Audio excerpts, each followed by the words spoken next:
Welcome to the Suicide Monk, and I am your host, and my name is Britton. I want to get on here real quick and let you know that we are not psychologists or psychiatrists. This is information only. Hopefully, this information creates transformation. If there's somebody on the program or the show that you want to get a hold of, all the links will be in the description below. Also, if you'd like to support the Suicide Monk and the work I'm doing through Ashes to Life and the Suicide Monk podcast, I have an Etsy shop that if you buy something, you get something back, and it supports and helps me as well. So they're higher quality clothing items, so they are a little more expensive. But it does give you an item in return for helping me continue my work. So if you'd like to support that, that's great. I'll put the link in the description below. Also, there's Patreon and GoFundMe as well. And if you'd like to see some money allocated towards a particular person or a particular part of mental health, please state that, and I'm happy to donate that money towards that. Thank you for supporting. Thanks for listening, and we'll see you on the good side. Peace. Well, welcome to the Suicide Monk, and my name is Britton Day, and today we have Julian Bermudez, and he's going to be sharing his journey with us, what he does, and where he intends to take the future of what he's doing. And it's really interesting. I've done a lot of reading on you and what you're doing with is it your partner or your wife? I wasn't My partner. Okay. Mm-hmm. Really interesting. You guys were in the medical field together, and at least side by side there for a little bit, and became friends and realized the detriment and kind of that medical field, and it kind of weighed on both of you from what I'm understanding, and it pushed you in this kind of direction of psychedelic integration and supporting people in that. But also what I found even more interesting was the direction of your coaching and what you're doing there. It's not just about psychedelics. It's learning somatic work and probably meditative and emotional work as well. Can you give me a little bit of your background, like what you grew up with, and kind of a story on who you are, and then what took you into the psychedelics and what took you into the coaching side of this? Yeah. Well, I grew up in Detroit, Michigan, and my parents were 19 and 20 when they had me. My mom was German, the daughter of a German immigrant. So my grandmother moved here in 1956, I think it was. And my dad is the son of native Mexicans and Puerto Rican. So there was a bit of a divide there in terms of cultural, racial customs. They were never together. They didn't like each other. They hated each other. And so when I came around, I was the product of that. So they didn't like me. They didn't want me around. They hated me. My dad's side always saw me as the bastard son of a stripper. And my mom's side always saw me as the brown pool boy who's only good for landscaping, if that. So needless to say, it was very, very painful, and it opened the doors for a lot of perpetrators and abuse to come in when it wasn't happening from just my family. Still with me? Yeah, I lost you for there for a second. Sorry about that. No, you're good. So we'll cut that, but start It's with okay. open the door for a lot of perpetrators. Sorry about that, buddy. No, you're good. You're good. Yeah, and so as I was getting older, the pain was just so intense, I didn't know what to do with it. I had internalized a lot of beliefs about myself and had, carried around a lot of pain from the early years of my life.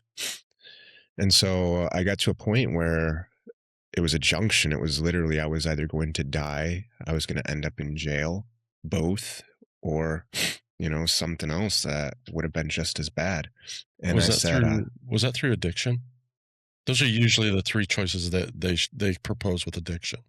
yeah. I was never fully addicted to like alcohol or hard drugs or things like that. It was all around me though. Right. My brother, when he was 14 years old, came out heavily addicted to heroin. From the time that I was a very young child, I remember just seeing the heavy drug use around me. And at this point, I was realizing that it was normal.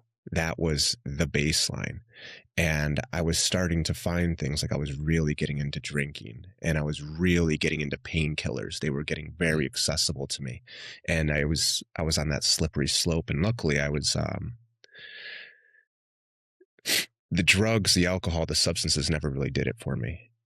They Gotcha. never really worked for me. So I got really lucky with that. I was addicted to other things that were really leading into dangerous areas. So I kind of snapped when I was like 21 or 22. I had a near death experience and I came out of it and said, that's enough. No more. I'm not doing this anymore. I was looking at my mom and her husband, and I was looking at my dad, although I don't have any relationship with them. And I was saying, wow, despite all this proximity, I am becoming them. Hmm. And I wanted something different. So yeah, I decided I wasn't gonna be on that path anymore, and I was gonna take some responsibility, some accountability for my own life. And I started putting in a lot of effort to change it. And that was the beginning of the path for me. One thing leads to the next. I'm studying in university. I'm trying to figure out how to address addictions. I want to help my family. I want to help the people I grew up with, but I wasn't finding any good answers. And through that, I found people like Gabor Mate. And through that, um, I was also studying, in tandem with addictions was the native lineage that I was coming from. Mm-hmm. And both of these were leading me to psychedelics. Yeah. And I was started reading the literature and I was like, whoa, I'm studying psychology, clinical psychology, and nobody has an answer for addictions. They just give you this jargon. It's a complex mechanism of genetics and environment and choice, and it deserves to be either punished or medicated, so on and so forth. No real answers for it, no causes for it. Right. No, these are the conditions that lead to addiction. No, this is what we can do with it. And then out of nowhere, I start finding all this medical literature and they have answers for it. And there's success in treating it and wonderful success stories of people who have been addicted their whole lives going into these psychedelic experiences and then having some liberation from those patterns. So that was my new addiction right there, was studying all this literature and immersing myself in it as deeply as I could. I studied it for about 10 years. And then the work that I was doing started clicking with myself. I was really seeing transformations in my own life, Hmm. my ability to navigate pain, the suicidal ideations, the polar extremes of overwhelm and emotional fatigue. Mm-hmm. All of those were becoming very manageable. I had hands on the steering wheel now. And the more that these clicked for me, the more people came to see me and asked me to help them do the same thing. And so over time, I made this my full-time practice of, one, continuing to work with myself, but two, taking the things that I'm learning from myself and sharing them with others. Wow. Um, how I have a few questions. I'm running through my head right now. Um, can you take me back to the NDA, the near death experience? What? So that was a turning point, but we just kind of skimmed over that. Mhm. There's a lot of, especially, and this may not have been addiction for you. I don't know. We don't know the story yet, but a lot of overdosing and stuff like that, especially with pills and sometimes alcohol. A lot of times with alcohol, it just depends on the mixture you got going. So can you circle back on that for me a little bit? Mhm. This was, I mean, I had a series of near death experiences throughout my life. And this one was one of the last ones. Here I'm maybe 21. I think I might have been 22 max. And I'm training martial arts at a gym like jujitsu, Muay Thai, MMA, and I'm competing. And I got a staph infection and I don't have health insurance. I don't have any money. I don't have any ability to see any medical help whatsoever. And the staph infection really quickly just ran through my whole body. I have eczema, so lots of Mm, open sores on my yeah. body. And Yeah. within days, I was covered head to toe in this staph infection. And I had gone to the ED once when I was like 19, 20, and I was left with, a $30,000 bill. So wasn't exactly raring to go to the doctor. Right. But when it got to this point, I started calling around and I got some antibiotics. Doctor saw me for $100 and gave me some antibiotics and steroids, and it helped me out quite a bit. But he did give me a warning. He said that you're pretty close to some very dangerous territory. The antibiotics, they clear out your immune system. So I go back to the gym, and shortly after that, I get another staph infection like a month or two later. And this one mutates and gets really aggressive really fast. I go and see a doctor much quicker than this, but the amount that this had gotten through my system, it was clear it never fully left. And so my body was really, really struggling again to give you more antibiotics and much more aggressive antibiotics. Then a few weeks after this, I get pneumonia, and I'm can't breathe.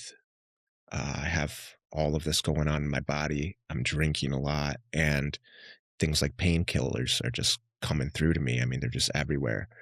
I drank more than I should have, took some pills, all those things, and combination of being in that haze of 2 staph infections, pneumonia, and then all of that, I blacked out for, I don't really remember how long. Luckily, I had a roommate that was kind of keeping an eye on me, so I was still alive. But I laid in bed for about 2 days in that haze of like, where am I? Am I dead? In and out of consciousness. This really, really deep, transcendental type of dreams and experiences, and that was one of the main catalysts at this time where I woke up and said, "That's it. That's enough." I saw some really incredible things during that time, and it sparked a cascade, like a domino effect of things. And probably that wasn't the first one that was in it. It was just a sequence, and that led me one thing to the next. And I mean, it played a major role in me being here today. Yeah, it sounds like it. That's why I was kind of wanting to circle back, because those are generally pivotal points in our lives that kind of turn at least they start us on a journey of going to where we've gotten now. So with your work, it's not, again, we'll go back to, it's not all psychedelic integration. That is a portion of what you do. The other part is restoring agency. Yeah. Basically. And I find that fascinating. I wonder how you got to that conclusion. Because I do this in my own coaching business, but I found this through many years of suffering, and then intentional face forward looking at myself, and figured out what I needed because nobody else could tell me. Yeah. And it wasn't without help, don't get me wrong, or without people being on that path. It's just nobody had the ability to tell me that I needed to calm certain systems in an order for someone like me to actually start learning and have agency over my life now and my decisions and things like that. So can you tell me a little bit about that? Because it's actually really, it's close proximity to what I do. So I'm really fascinated with how you got to this point. What made you decide to go down that visceral, somatic, and emotional type path for healing? And then how do you use those modalities? Are they in unison or are they singular? Does that make sense? Yeah. Okay. Yeah. Oh, I think you're absolutely right in that nobody can ever tell you what you need to do in terms of like what you're going through and what you need to work on.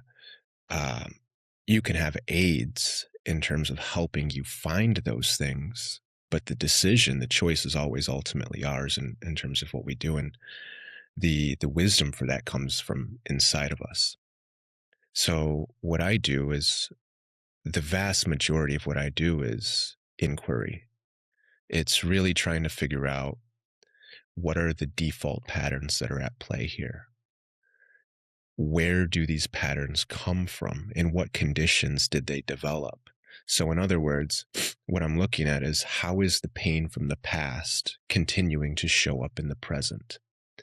Almost all of these patterns that we develop, they come from early in our life, when our Right. bodies are developing, when our emotional circuits are developing, when our nervous system is developing, when our hormonal systems are developing, when our worldview, our perception, our view of ourself and the others around us, all this is being shaped very early in our lives.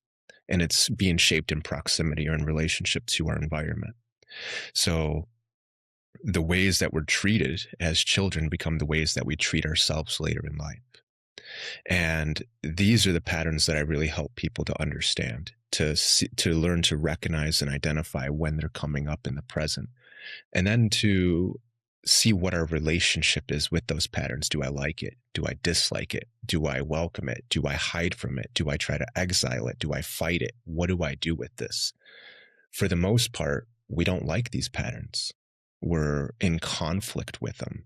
We try to fight them. We try to get rid of them. We try to exile them. We try to punish ourselves. And we're very harsh to ourselves for having these. Again, these are the same dynamics that we learned early in life. So once we can see what the relationship is, we identify what the patterns are, we can see what the relationship is, now we can start to make choices. See, prerequisite of choice is always awareness. So first thing I do is I help people understand what's at play here. And then, okay, what options do we have? What can we do with this? In order to figure that out, we have to get very curious about what conditions were needed, what needs were here when these patterns arose. So if I'm a people pleaser, for instance, if I always sacrifice myself to make other people happy, where did I learn that? Oh, that goes back to early in life. My parents were too busy. They were too stressed with life. If I had any needs, I was a burden to them and I wouldn't get any care. So then I tried to make myself as agreeable as possible. I try to please them. I try to do things to make them happy. That's how I get my connection. Okay. So it comes from early in life. What were the things that I really needed here? Well, I needed somebody to be with me. I needed somebody to see me, to accept me, to value me, to understand me, to validate and reaffirm me, to comfort me, and to do so consistently. Okay, great. So those are the needs that people pleasing is trying to meet. How can I meet those needs myself here in healthy, constructive ways? And then we start to practice this. And I have lots of exercises to help people to navigate that. That's the gist of what I do with people. I learned that through psychedelic experiences alone, they'll show you these details. Mm-hmm. They're very good at showing you those patterns, where they come from and what they're trying to meet. But if your relationship with them is to run away, distract, try and get away from it, exile it, fight it, these psychedelic experiences can be very challenging. So what I do is I help them prepare beforehand by seeing those things. What were you going to say? So it's kind of a almost like a pre-integration. Would that be Yeah, a proper yeah, term? yeah. And then post-integration, I saw you work with the people after the experience, or if they do microdosing. And Mm-hmm. I did almost a double heroes dose, and it basically um, gave me the opportunity to save my own life and make the choices. Whereas prior to that, I was so tormented I couldn't even see straight, and I was Yeah. just done. So, how how have you seen this change? Because you talked about ideology, your suicide ideology. How has this changed that, and what what would you say like your severity of thinking about suicide was? Was it something that you think you would have followed through with if continued on the path, or is it? I know there's different levels to it, and people. I mean, it's just the way it is. It's not a comparison or demoralizing. You're not suicide enough. It is something that is tormental in the moment. And how has that changed that for you? Yeah. Because you're talking about younger trauma and those doorways. What it did for me was break down all the walls that I had to protect Mm-hmm. myself, and Yeah. that allowed me to navigate. How did Yeah. that Yeah. affect you? Yeah, well, that dynamic right there is a main characteristic of a psychedelic experience that I find very useful for therapy, which is the defense mechanisms, the walls, the barriers, things that keep us in this space. They might come down. And if we're not prepared to see what's underneath that or beyond it, it can be a very, very stressful, challenging experience. So yeah, I help people find out what's underneath those things beforehand. And the psychedelic is very, very useful as a tool to help soften those defense mechanisms and to get that conditioned way of thinking about things out of the way. So that's what it's really useful for. In terms of suicidal ideation, I mean, I thought about it every day. Not just every day, but all throughout the day. Yeah. It was one of those things that it was constantly right there. And there were times where it would increase in its power and its momentum. And I didn't have much of when I would get into those states, I didn't have much ability to stop. And it was very, very concerning for me because the spontaneity of it, like the intensity of it, the momentum of it starts going. And then all of a sudden, boom, you're making a decision right there. Yeah. And there's not a lot of reason or reflection or flexibility in terms of what you can do there, what I could do at least. And I see this with a lot of people that I work with too, when we're in that very, very urgent state. So in terms of stepping out of that, I mean, I had a couple things. I got my dog certified as a service dog, and I took her everywhere with me because when I was on my own, that was when I was most likely going to have one of those situations. And having my dog with me was crucial because she would pull me back from that. So that was a big deal. And then another one was I took a very, very massive dose of a psychedelic, like massive, way too early. I didn't know what I was doing. I had read all the literature, so, in my mind at this point, I'm a guru, but I knew nothing. Right. And I took way too much, and I did it with two other people who it was their first time, and they took massive doses too. And my intention going into this was to have a real human experience because I felt like I was never having real human experiences. I was just always suicidal. And was I confronted with this suicidal ideation for, 10 hours, 12 hours. And I lived it multiple times. All of the attempts that I had made, all of the decisions to get close to that, the places where I have no control and I'm just caught up in that intensity. I mean, I had the whole death and rebirth. I saw what it was like to go through with it.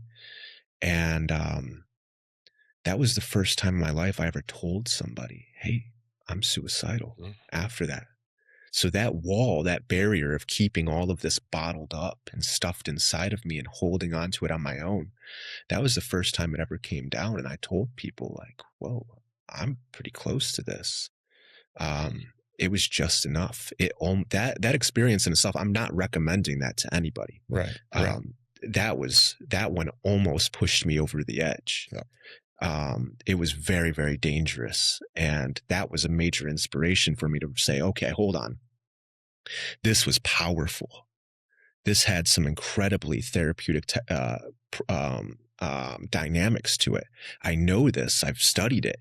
How do I get back to that without all of the intensity and all the stress? I mean, Jerry Garcia said the exact same thing. How do we get back to that state and make it a little easier on ourselves so we can really understand what's happening?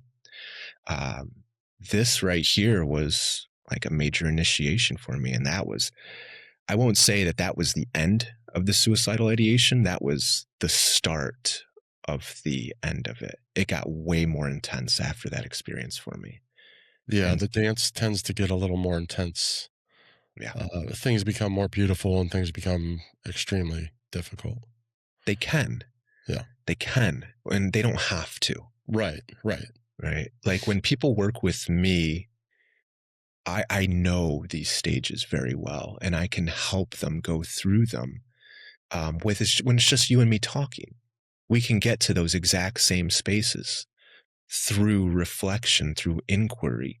through turning our attention into the feelings that are there and starting to pay attention to them where we might have been very disconnected from them.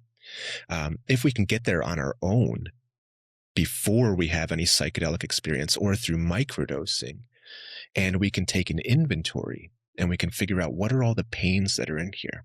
What are all the parts of me that I've been in conflict with or that I've exiled and pushed away and buried? The parts of me that I hate.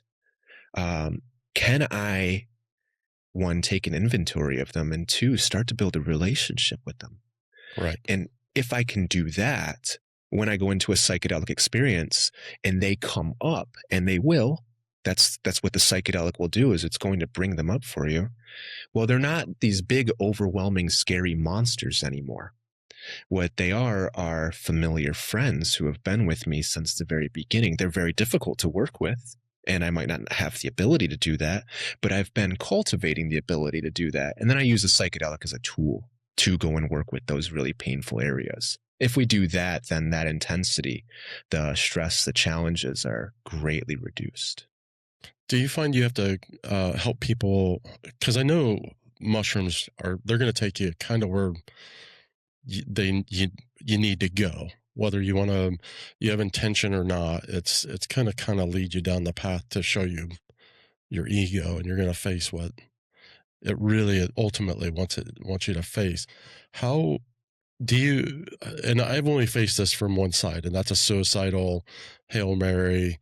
Like, I went to fight, and that's the thing I did. Not everybody is as extreme as I am, and doesn't have quite that dance that I'm doing in life. Isn't life or death necessarily, but maybe death to personality, or something that has happened, or what you were talking about, like trying to be a people pleaser. How do you? Let me see if I can formulate this. I've been trying to formulate this question the whole time. And we've talked about this. It's about the preparation. I went and did this because I really had little choice. I had a choice. I barely made it there, but that's not what I'm talking about. Some people go and do this that don't have suicide ideology, that are just going to face things in their life. Most people, without being forced, from my experience, don't face themselves very honestly or well. How does that? Do you do a lot of pre-integration? Like, what does that look like? Because I think that's the most important thing. And that's what I saw, is so many people go to do this because their life's out of whack, but they don't know where it's out of whack. Mm-hmm. And that's what you're saying that you do, is you help them try to figure out what's out of line, go into the mushrooms or the psychedelic experience, see it, break down the walls that are keeping them from doing it, from whatever's keeping them in place. And then as they come out of that, you're walking them through the process of that post-integration. Am I getting all this? Like, because this is not a common model, is what I've come across. It's like, come do mushrooms and leave. It can be. That's very common right now, and yes. that's not what I do. Nothing even close. Right. A lot of people actually go into these service centers that are popping up in Oregon, Colorado, and having very bad experiences with it, and then they come to me afterwards. Yeah, people come. I've worked with a lot of people who come through with some sort of suicidal ideations. I've heard a lot of people say, like, I'm not actively suicidal, but if I get hit by a bus on my way home and die, I'm good with it. Right. So there's a range, a spectrum of it. And then there's people who are just so deeply, chronically depressed and miserable, and just, they're not suicidal per se, or maybe they are and they're just not aware of it. Yeah. But they just can't keep going like this anymore. Or, I mean, there's just such a wide range.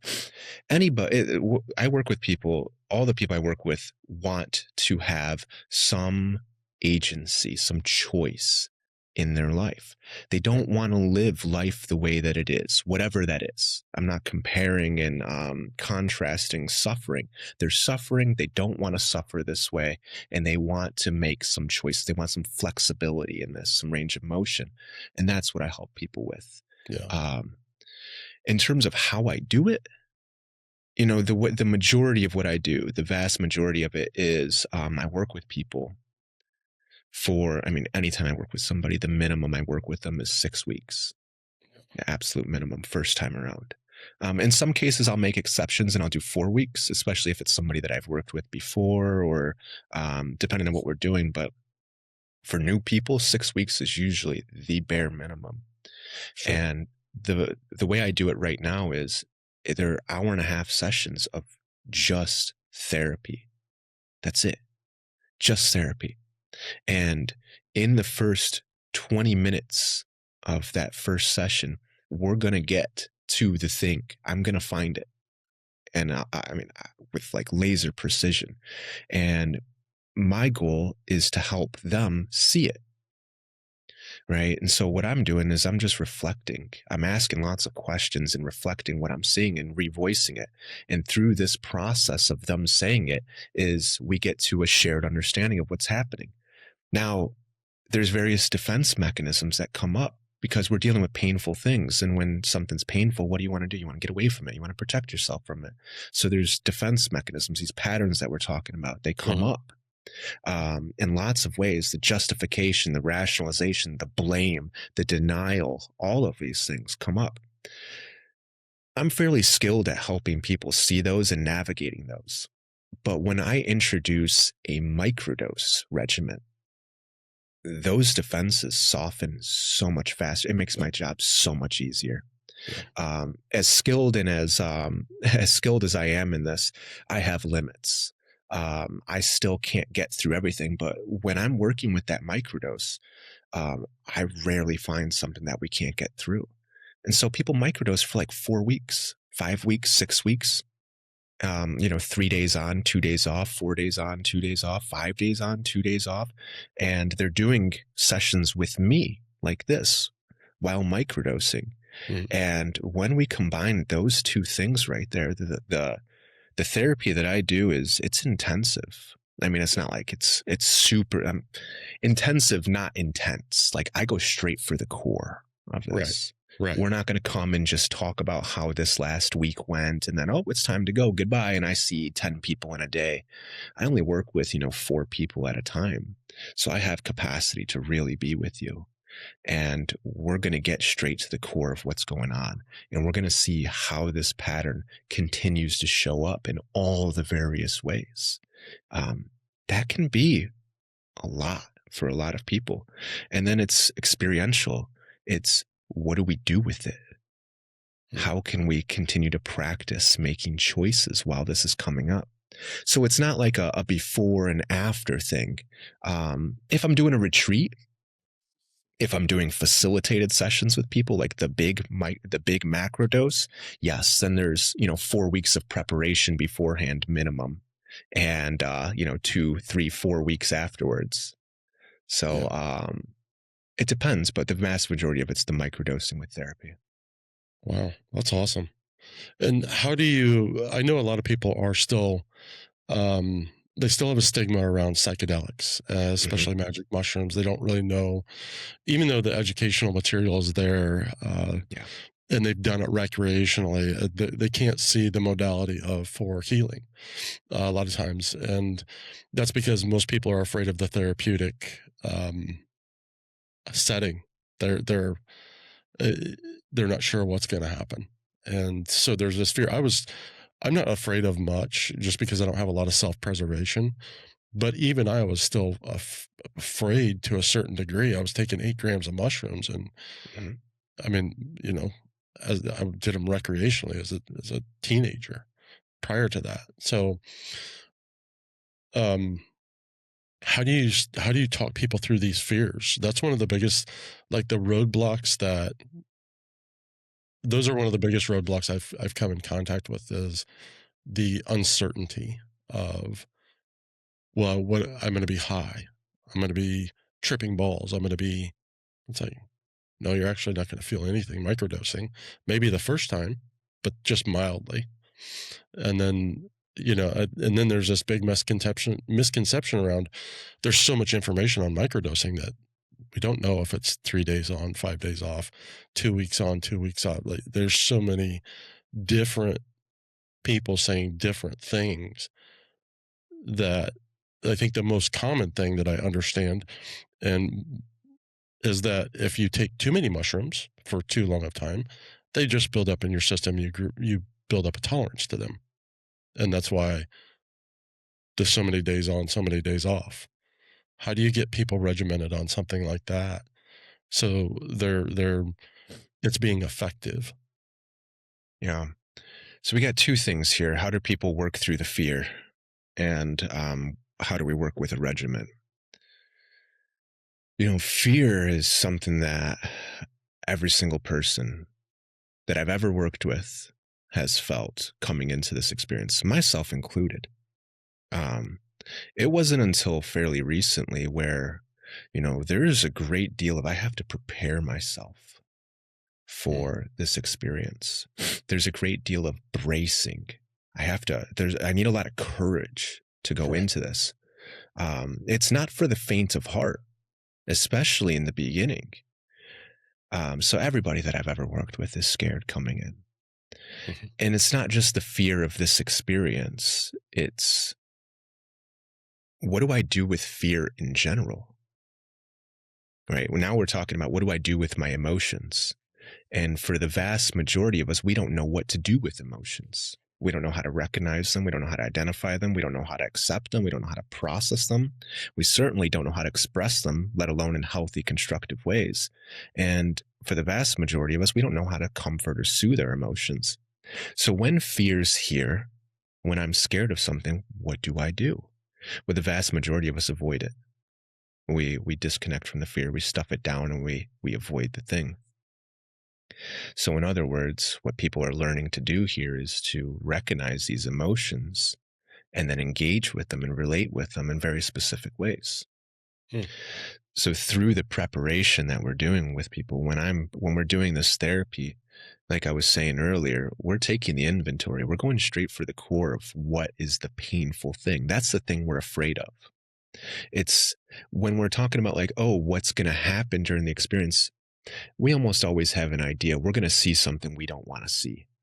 Something's going to come up, something that we're going to experience that we don't want to experience. That's the thing that we're afraid of. In other words, there's pain here. There's something that hurts here, something that we want to avoid. Okay, so if I can find that in 20 minutes talking to you, and then we spend 4 weeks building a relationship with that, the fear of this thing goes away. Like, it's like being in a dream where there's a big scary character that's chasing you. And so what do? You want to run away. And the more that you run away, the slower you get, the heavier your feet get, the stickier, and the ground turns into like wet concrete or mud. You can't get away from this thing. And all the while, the giant crab man wearing tighty whities behind you is getting faster and stronger. It's like the slasher movies of the 90s. Like, you get in the plane and fly away and dude's right there waiting for you. You can't run away from these things. But if you can turn around and say, well, it's just a dream.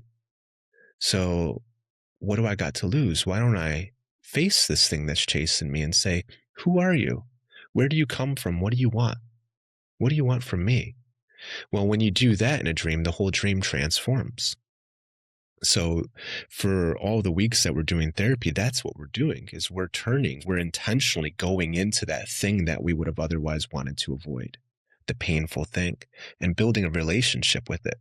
And the more that we do that, the more it transforms. And we usually will find that it's not some big scary monster anymore, but it's actually a child version of ourselves who's still in a lot of pain and is carrying around all that pain.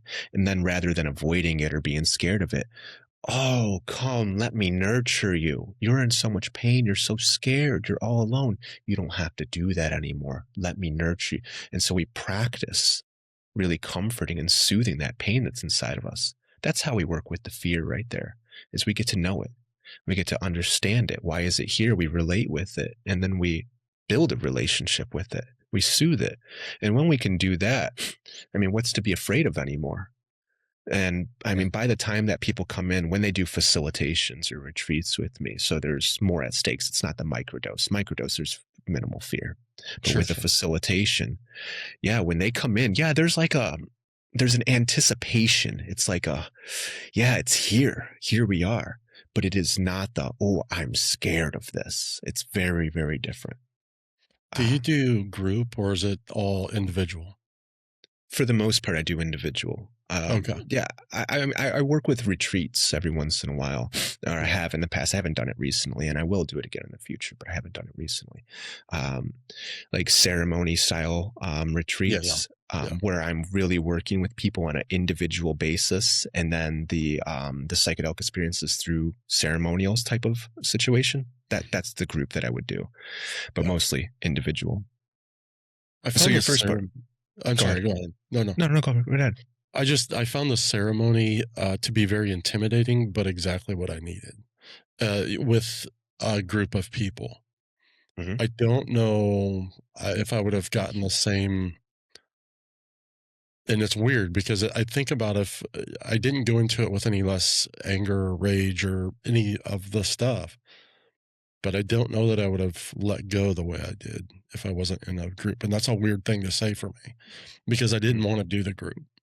So Yeah, why is that? What was intimidating about it? I function better without when I'm not around people. Yeah, Um, I absorb too much of other people's energy and stuff. It's very difficult. Something I'm trying to navigate right now yeah, in my own life is trying to come out of this solitude and there's perceived burdensomeness that I'm working through and uh, thwarted belonging and all that I've uh, been, and it's being neurodivergent and empathic and high yeah, trauma. It just absorbed people's energy, and it's like I feel clean now. My body, like the interior, all that stuff that I was carrying around for so many years is not there. So there's space for everybody else's stuff, I'm realizing. And yeah, now I have to learn how to manage that and develop mhm, language for that. And that's one of the things I learned that I don't have a lot of language for a lot of my problems. I just have the yeah. problems. You just had a lot of language for it. I mean, you Right. told me in a few short sentences with one question. I mean, we got to the core of what you're carrying around. Right. Perceived burdensome, Mhm. taking on other people's emotions, right? Perceived burdensome is usually associated with I'm a problem, I'm not good enough, I don't Yeah. want people to see me, and you cleared that up right away with isolation. Yep. So yeah, I can see why a ceremony would be intimidating because one, you're going to see other people's experiences and they're going to see your experience, and that can be terrifying for a lot of people. Yeah. And that right there is one of the dynamics that I encounter a lot in my therapy with people is when I start to see what you're really going through. And I'm very good at seeing that, and I'll get to it very quickly. I mean, we just got it, a lot of it right there. Right. Um, I do is a lot of this, work. of course, it shows. It shows because, I mean, well, you said that you didn't have the language for it, but you did because it came right out right there easily. Um, so with a lot of people, when we start to see what they're going through, yeah, that usually invokes some amount of defense Mhm. because we learn early in life that if I'm a certain way, I don't get the things that I need. And so I learn to suppress myself.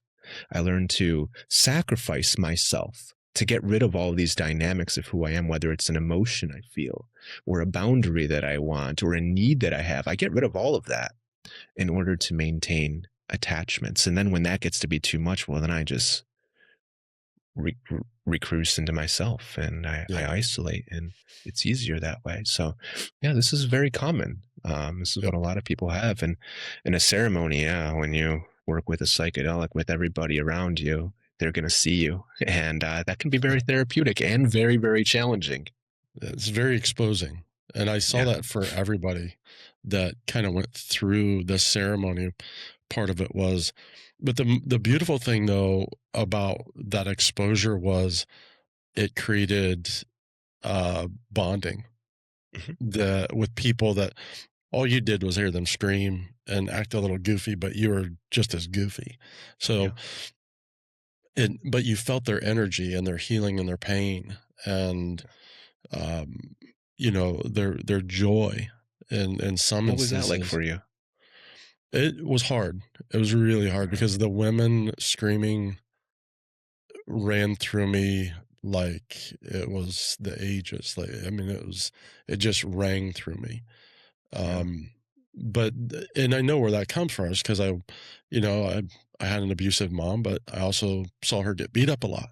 So Mhm. she created a lot of fights, and Yeah. that created a lot of hitting and stuff like that. And So so, this experience brought up the pain from the past for you. oh yeah, it Yeah. like, and still even profoundly, I was abused by my mom. So in some regard, I should be like a woman hater, but I have actually a profound respect and love for women because I see them differently. I think because Mhm. of that experience, I think a woman has the ability to do things that men can never even conceive. And one of those is to raise a boy into a man.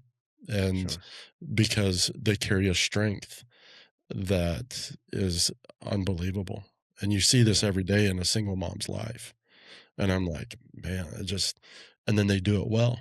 Um, just because my mom wasn't good at it doesn't mean that women as a whole are bad at it. Yeah. So, and then so I have these nuances in my life that are interesting to me. Yeah. But And isn't that incredible that that ceremony with somebody screaming, which, I mean, that can be common. It can happen, people screaming in ceremony, but it's certainly not like a default, and it's right. not the majority of the time. I mean, I rarely see that, especially if we're prepared beforehand. I rarely hear things like screaming. So very interesting that that's what you got and that Well, that I brought up the popped off pain. first. I was Uh, the first one to pop off, and I came out of the box like a lightning bolt. I what do mean, you mean? my body went total stiff. I started throwing up, and then I started cussing, yelling, screaming at God, telling him to go F himself and all the stuff that had been, from the past. And Yeah. we just went for a 6, 8 hour ride of Britton throwing up, yelling, cussing, and I mean, it was something else. Yeah. You had a But lot of things that come up. created a reaction throughout. Like when I popped off, it was like popcorn at that point, and people started screaming and yelling in pain, Yeah. and it was like, I heard one of the facilitators say, "The mother is here. I can feel her," and they're talking about ayahuasca, and we were Mhm. just doing psilocybin, but apparently that is the sister or cousin to ayahuasca would be psilocybin, something like that, as far as effect and, Mhm. intention. Sure. So it was an interesting one. Yeah. So a lot of anger came up for you. Oh yeah. And from what you've told me, it would make sense that you carry a lot of anger. Mhm. Can I ask you a question? Sure, go ahead. What do you at this point, what would you normally do with your anger? Now I breathe. So You I breathe. figured out what happens. Like I didn't have a language for anger, like my Yeah. rage. There was such a short window of recognition and ability to walk away calm, do something different. And Mhm. that window, as I started recognizing it, got a little bit larger over the years. But now I take that window and put into practice what I do every day, and that's a visceral, somatic, emotional reset. I don't do just one. I go through the whole gamut so I can feel all Mhm. of what I'm supposed to feel. Okay. I've discovered that through meditation and trying to calm my meditative side first, I'm actually prolonging my the would it be stasis, where I stay in the frustration, the anger, Oh, yeah, if you try to and the calm somebody who's angry. yeah. Well, even myself, and Yeah, of I stay course. in that. Is it the sympathetic or the parasympathetic? I stay in the sympathetic system way too long, the fight or flight and Mhm. freeze, and it's Yeah. usually in that fight or flight. and I'd never really been out of that. So now I just do somatic breathing. I Hmm. recognize my surroundings. I do hard resets, like a hard breath to interruptions to stop that process. And then I'll spend the next 2 to 5 minutes calming that whole system down properly so I don't spend my day or 2 hours or 5 hours or months, which it Yeah. used to be. Now I can, calm that whole system within a minute to 5 minutes. Okay. So you recognize the anger, you pay attention to the anger, and then you have exercises to Hmm. soothe the anger. Yeah, yeah. Yeah. And you said that now it passes fairly quickly to where in the past it wouldn't have passed. What would you do in the past with your anger? Oh, just a total explosion. Total explosion. It's a Okay. it's a build, Yeah. and it's Build. yeah, it's like I'm like a pressure cooker. It's Hmm. all the little things in life that build to the major moment. Yeah. But when you're carrying trauma and Hmm. past, those little things build up really quick. Those Yeah. Lincoln Logs are pretty big. So Okay. those little things are actually pretty big things already toppled on top of the past and the big thing. Yeah. So what I'm hearing is this anger in the past wasn't being expressed, it was staying inside of you. And Oh no, then, it was expressed in a well, bad. it was building up. And then when it couldn't be contained anymore, then the pressure cooker Yeah, pops and it all comes bursting out the seams. yeah. So there was like a reservoir of residual past Mm, anger that had built to the point to where it couldn't be contained anymore. And then it's bursting out the seams. right. Yeah. Yeah, and And there's so the then in this, and then yeah, in this experience, it all comes bursting out. And it sounded like there were lots of people in there who also had something very similar, and it all came out for them too. yeah. Yeah, that it was a powerful experience. I mean, it's still the effect of that is still happening. Yeah. Um, I and that was one of the things with doing this experience. I was like, okay, I can see how this could become a modality that I would turn to if I'm not careful to solve these big major problems. So I went on this little journey of how do I create neuroplasticity and lasting change in my life and my brain and my mind now that I've have the ability to navigate. How do I start creating language? And that's what I've been doing for the Yeah. last year and a half is creating that, well, almost 2 years now, maybe, is creating languages for different. I've compartmentalized the things that I struggle with, and now I've created language for those, like rage. I know how to combat rage in not just one way, but a few ways now. So it's not just me getting down, spitting on the ground, and not giving a playground for rage. It is now breathing and exercise and language in my mind, and that whole thing. So Hmm. I've kind of trained myself, and through solitude, intentional solitude, although it can be bad. Um, I have taken this and turned my perception of life around.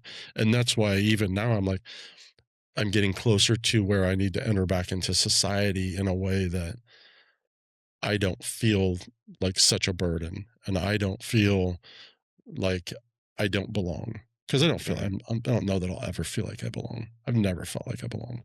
So, and that's goes way back, and I'm not sure how.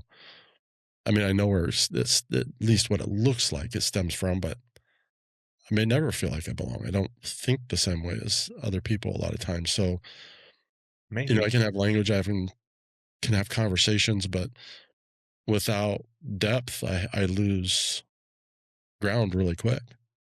Yeah. And Well, let me ask you a question, Britton. If you're alone and you still don't feel like you belong, who's the person who treats you like you don't belong? well, that'd be me for Yeah. sure. And that's in our own mind. I mean, I think that's the biggest thing about what I've learned about everything so far is Hmm. I'm my biggest enemy. And Yeah. and we say that, but spend some time alone with yourself and you'll find out how much you like yourself. I actually like myself now. Yeah. A And part I of you don't does. Yeah, part of me. I don't Yeah. fully like myself in certain ways. I don't fully love myself, but I do love myself far greater than I ever have in my life. Mhm. It's And I it's a it's a do, process. yeah. Yeah. And that's where we get lost is psychedelics aren't the fix. They're an Yeah. opportunity. They're an Yeah. invitation That's right. um, to do something, to be something different, to put down the hardships of our past, those things that kind of Yeah. stick to our back and Yeah. in our chest, and Mhm. create these things. Like I'm convinced most of my health is because of my mental health. Yeah, Like, it's the relationship you have with mhm, yourself. yeah, Like, I hear on the one hand that you're really learning to value yourself and that you're learning to enjoy your company. And on the other hand, I hear things like battle, mhm, conflict, mhm, conquer, right? All of these really confrontational terms that you use to describe your relationship with yourself. yeah, So this right here is something that could use some attention, and you don't have to do that anymore. When you say I might never feel like I belong, well, that's possible, yeah, but that's only one possibility. right. There's so many. You could have anything, and you could really learn to work with this conflict that's happening there, and who knows what'll happen then. So that belief that I might never have that or might see things differently might limit you in some ways. And It's possible. Yeah. yeah. That's the other Yeah. thing about solitude is when you teach yourself, you only get so much feedback. hmm Yeah, That's a lot of the times when we have these beliefs of I'm a burden, I'm not good enough, I don't get along with people, we oftentimes develop this belief, especially when we come from childhood trauma, that I have to be strong, independent, and do everything on my own. I've certainly had that for the majority of my life, and a lot of people I work with have it. And maybe you resonate with that too. But that's 100%. just one of those beliefs. It doesn't have to be that way. We don't have to do that. When we're trying to figure out what our patterns, what our dynamics, what our relationship is with ourselves, it's like putting together, a 10,000 piece puzzle, but you can only look at it from an inch above the puzzle. You're right here. You can't see. You can't see the parts. You can't see the pieces. You can't even see the picture. Right. Right. So doing it on our own, yeah, you can do it. I did a lot of it on my own, reading books, listening to talks. And when I found teachers and I started working with those teachers, things moved much faster and much easier. Yeah. So, yeah, we don't have to do everything alone. Solitude's great. It's important. It's very important to take time for yourself. I completely agree. I do it a lot. And you don't have to do it all alone. Right. And I think that's most people aren't built to do this alone. I've been kind of um, because of circumstance. I'm a nomad, so my community is very very limited a lot of Mhm. times, and so there's almost I don't want to say forced because it is a somewhat of a choice to do what I'm doing and be where I'm at and be on Yeah. the road. I mean, I could Mhm. choose to be in a there's different choices. I would rather be where I'm at Yeah. and do what I'm doing. So, it's funny to when you step back, and so that's what I was going to ask you about is, do you teach people to be the observer of their life? I know that has been one of my biggest assets is in learning about who I am is what is Britton trying to tell himself, because the words that are coming out of my mouth are the story that I'm telling you and myself. So oftentimes I'm looking at myself and like you said, there's one hand on this and one hand on this. And that's what I'm consistently looking at is where's my Yeah. language? Even today, this morning, I'm like, where's my language lie about myself? Because that's generally where I tend to start to fail in Mhm. life is because my belief system starts to follow my language that's starting to develop up here. Mhm. So, how do you teach people to become the observer of their lives, their language, their emotions, all that stuff? Well, in short, yes.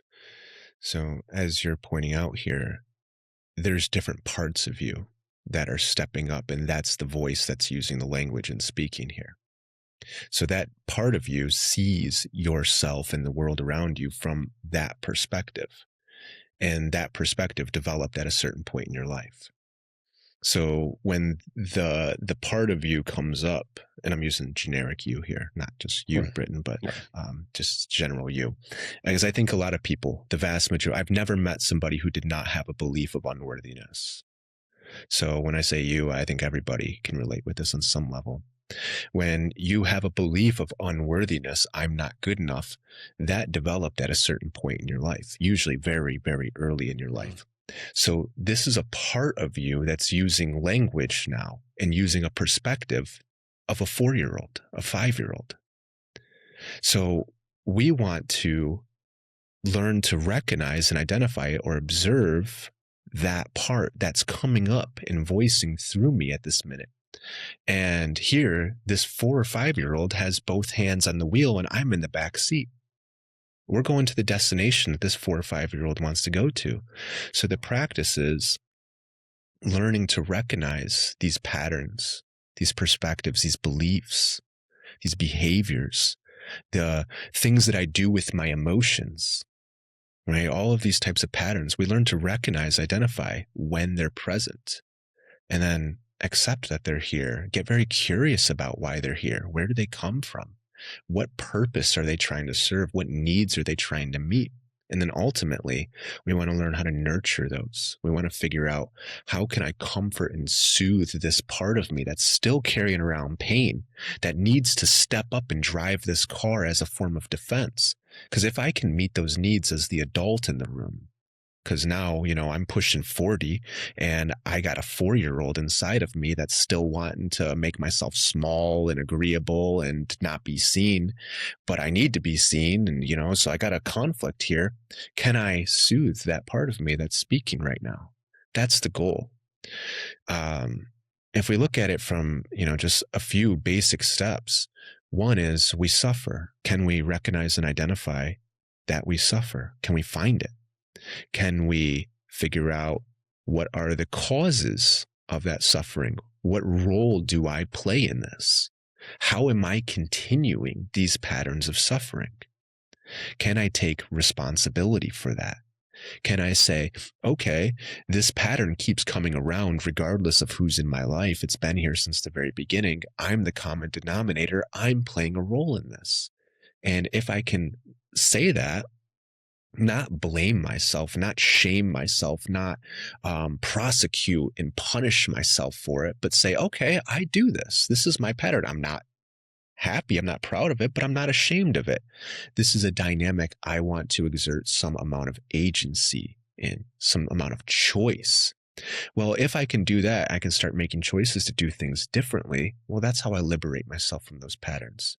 So that's the gist of the steps right there, is becoming very aware of the patterns that we hold that cause us to suffer, and then figuring out where they come from in our life.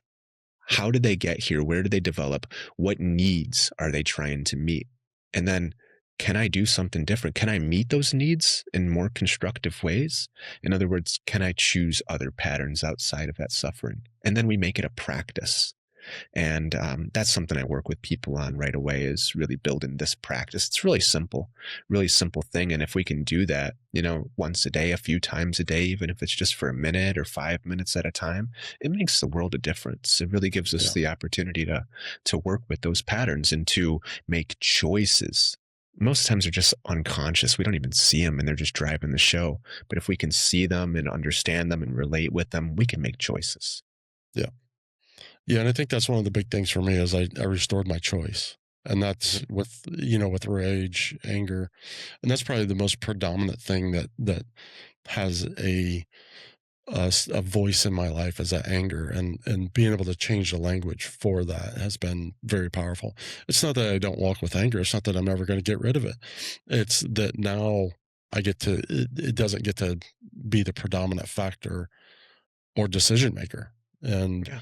I now have basically agency over that and decision making over that, which I didn't before. So, Anger's Julian, here is for a there, reason. what's that, Julian? I'm I sorry. said anger's here for a reason. Yeah, it It's is. not something. It's not something to get rid of. It's something to listen to, Right. and to learn from. and there's something that's happening when the anger is there. There's a need, and it's about choosing, what do we do with that, and can we meet the needs of that anger in healthy, constructive ways? That's the real relationship right there, and that's exactly what you're talking about doing. Yeah, I've learned to kind of take that reactive choice away from anger, and give it back to myself. So it's a weird thing. Anger's quick. It flows fast. It joins you quickly. It's seductive, and it wants to fight, and it wants to blame. And we don't have to do that. Yep. So, well, Julian, is there anything you'd like to leave us with? We're going to have to close this up, or anything I don't know, maybe something that you've learned that has been very powerful in your life that you think would be beneficial to share? Yeah. If these patterns keep coming around in our lives, it's not that there's a problem, and it's not that we're broken or damaged. These patterns that come around, whether it's the rage exploding, or I isolate myself, or I have bad relationships with people and my relationships always fail because I'm codependent, or I'm confrontational, whatever it is. When these patterns are coming around, it's not that they're a problem or that you're a problem. These patterns are actually signals, and they're telling us there's something that needs attention. If we're getting triggered, for instance, that's an indication that there's something inside of us that needs attention. And it's almost all of us have this belief of unworthiness, as I've said, or I'm not good enough, or I'm not deserving. And that's just one way of looking at it. We're not broken, we're not damaged. It's just things happened, and we're much more than the things that happened to us. And we can recover who we are underneath all those things that happened to us. So those patterns that are there, they originate from things that happened, and we can comfort and soothe and heal those and get much more flexible, have much more range of motion in terms of how we respond to things that are happening, just like you're talking about. So this wisdom that knows how to do all of this, it's inside of each and every one of us. It's just a matter of finding it, recovering it, and then strengthening it, developing it, maturing it, nurturing it. And you don't have to do it alone. There's lots of people out there who can help you do that. And we're not meant to do it alone. So don't feel like you have to carry the burdens of everything that you've gone through and the world all on your shoulders. There's people who can help. Yeah, for sure. Well, Julian, why don't you tell us how people can get a hold of you if they want to check out your stuff? You'll probably do better justice to it than I will. Website's the easiest one, psychedelic-integration.net. On there you can find all sorts of articles, resources, interviews. If you want to chat, I have options for consultations when I have capacity. Sometimes I have openings, sometimes I don't. But you can always reach out, schedule no obligation, no cost time to just chat for a little bit and see if there's anything that I have that can help you out. And at the very least, you can join a mailing list and just find lots of little videos that I post about talking about these things. So website's the easiest one. You can find my socials and everything on there, and you can contact me, like I said, through the website. Yeah. Well, I love it, man. Thank you so much for being here today on the Suicide Monk. I really appreciate your information and willingness to be here. So thanks, Julian. Thanks for having me. Yeah.